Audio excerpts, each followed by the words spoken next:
Why is light speed the limit? It sounds like a simple question, almost childish.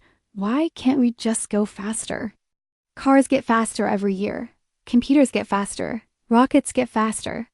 So why does the universe suddenly say, no, that's it, stop, at the speed of light? This is not just a physics question. This is a question about how reality itself is stitched together. Long before equations, before Einstein, before Feynman, humans believed speed was only about effort. Push harder, go faster.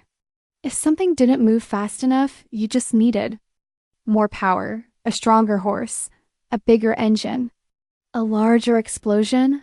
Then light ruined everything. Light doesn't behave like normal things. You chase it, and it refuses to slow down. You run toward it, and it doesn't come closer any faster. You run away from it, and it still keeps up. No matter who measures it, no matter how fast they are moving, light always clocks in at the same speed.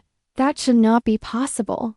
If you throw a ball from a moving train, someone standing still sees. It moved faster than someone sitting inside the train. That's common sense. That's how velocity works. But light doesn't care about your common sense. Someone standing still measures light at 299,792,458 meters per second. Someone moving at 100,000 kilometers per second also measures light at exactly the same speed. Reality bends itself to protect that number, and the universe pays a terrifying price to do so. Time slows down. Length shrinks. Mass increases. Cause and effect begin to wobble.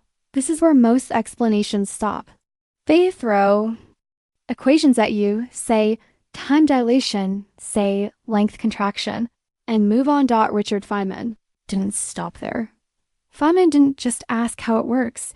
He asked why the universe would be built in such a strange way it all imagined for a moment. That light speed was not a limit. Imagine there was no cosmic speed limit. Information could travel instantly. You could see events before they happened. Effects could arrive before causes. The universe would lose its sense of order. Feynman realized something disturbing. The speed of light isn't about light. It's about information. Nothing can go faster than light, because nothing can go faster than causality itself. Light is just the messenger. The real law is deeper. If you could send information faster than light, you could break time, not slow it, not stretch it. Break it. Here's the thought that collapses people's minds when they really sit with it. If faster than light communication were possible, there would exist a reference frame in which the message is received before it was sent, not delayed. Not distorted. Before that means you could warn yourself about a mistake before you made it. You could kill your own grandfather before your parent was born. You could stop the cause after seeing the effect. The universe cannot allow that and still remain logically consistent. So it enforces a rule so strict that it rewrites time itself to protect it. Feynman explained this not with mystical language, but with brutal simplicity. Space and time are not separate things. They are one thing, and the speed of light is the conversion factor between them. Just like centimeters convert inches, light's speed converts time into space. That's why it appears everywhere in physics, even where light has nothing to do with the problem. When you move faster through space, you move slower through time. Not metaphorically. Literally. Your watch ticks slower. Your body ages slower. Your entire internal timeline stretches. This is not an illusion. It has been measured again and again.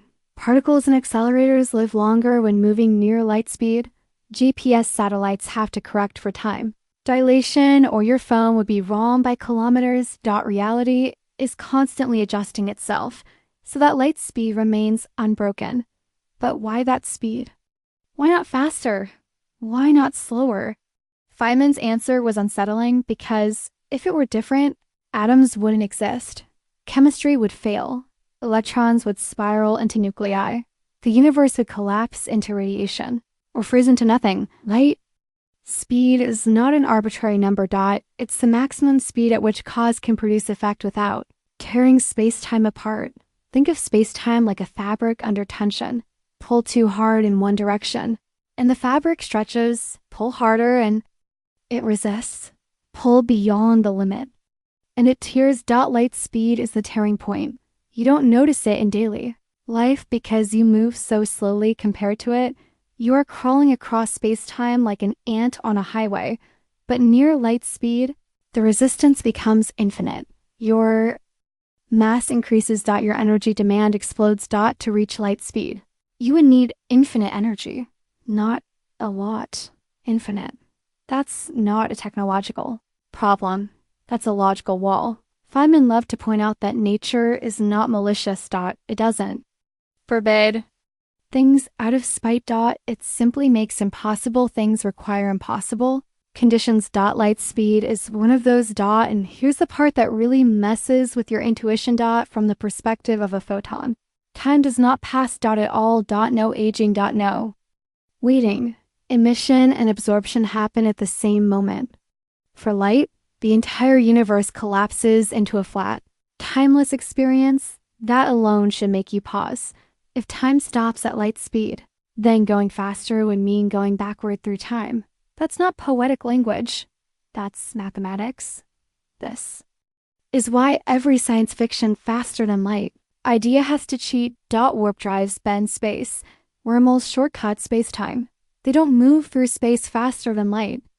They change the space itself, because moving through space-time faster than light is forbidden. The universe guards this rule like its own spine. Feynman once said that the more you look at nature, the more it seems not just strange, but carefully strange. Light speed is carefully strange. It sits exactly where it needs to be to allow stars, life, memory, and causality to coexist. If it were higher, atoms might not bind. If it were lower, stars might not ignite. Everything balances on this number. And yet, humans keep asking, what if we break it? That question alone tells you something about us. We are creatures who run toward limits just to see what happens. But light speed is not like a wall you can punch through. It's a mirror. The closer you get, the more reality reflects back at you.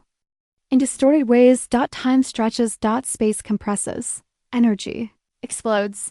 You don't break the limit. The limit breaks you. Feynman's deepest insight wasn't about equations. It was about humility. He realized that the universe is not designed around human intuition. Our brains evolved to throw rocks and avoid predators, not to understand SPACETME. So when reality feels impossible, it's not reality that's wrong. It's our expectations. The speed of light is the universe telling us, gently but firmly, that causality is sacred, that effects must follow causes, that information must respect order. Without that rule, nothing could remember anything. No memory, no history, no story. Even the story would be impossible because words themselves are information moving through time. If information could outrun causality, meaning would collapse. Light speed is not the limit of motion. It's the limit of meaning. And that's the part that truly collapses the mind.